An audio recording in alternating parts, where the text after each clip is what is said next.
How can you believe something you don't know? Well, the word know is slightly ambiguous there. Perhaps it's better, since you've asked about science, to ask the question, how can you believe something you don't understand? You believe so many things you don't understand. Do you understand consciousness? Do you believe in it? I suspect most of you do. Do you believe in gravity? Yes? Nobody understands it. Do you believe in energy? Yes? Nobody understands energy. We believe in masses of things we don't completely understand. I even believe in my wife. I don't completely understand her. We've only been married 50 years, but I still don't completely understand her.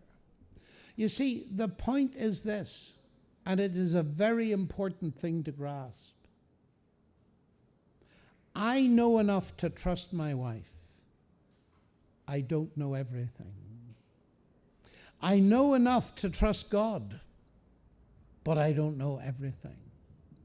And the way I get to know my wife is because she talks to me and she reveals herself to me. You see, if she didn't speak and I put her under a microscope or computer tomography or investigated her with sonar or X-rays or gamma rays or beta rays or epsilon rays or any kind of rays, I'd never get to know her.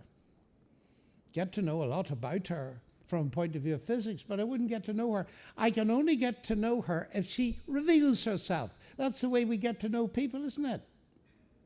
And this is the wonderful thing about the Christian faith. You see, you may have got the impression from what I've said, because we're only starting the week, you know, that it's our search for God, and we're trying to see if there's evidence for God. That's important. But the other side of the story is God's search for me. And here's where Christianity tells us that God is not only searching for me, God has become human to show me what his heart is like and to show me what his attitude is to me. Just like my wife revealing herself.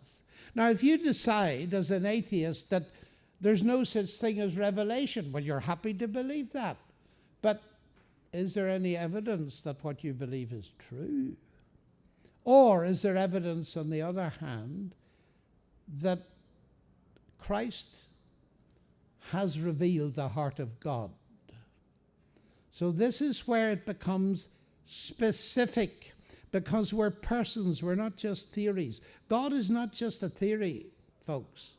God is a person, and we relate to persons on a much more sophisticated level than we will relate to theories. There are theories about God. They're very important. But God is not simply a theory.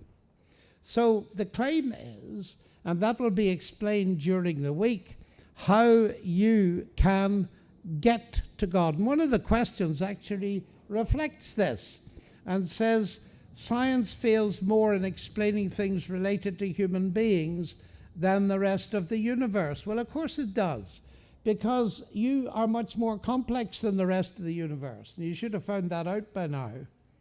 Human beings are very complex. They cannot be reduced to sets of equations.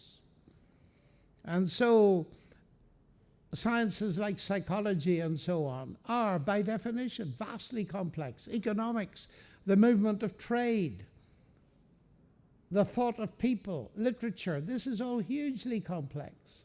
And the natural sciences aren't geared to deal with it. They're successful precisely because they can only answer a limited range of questions, mostly questions of how it works. They don't answer the why questions of purpose at all.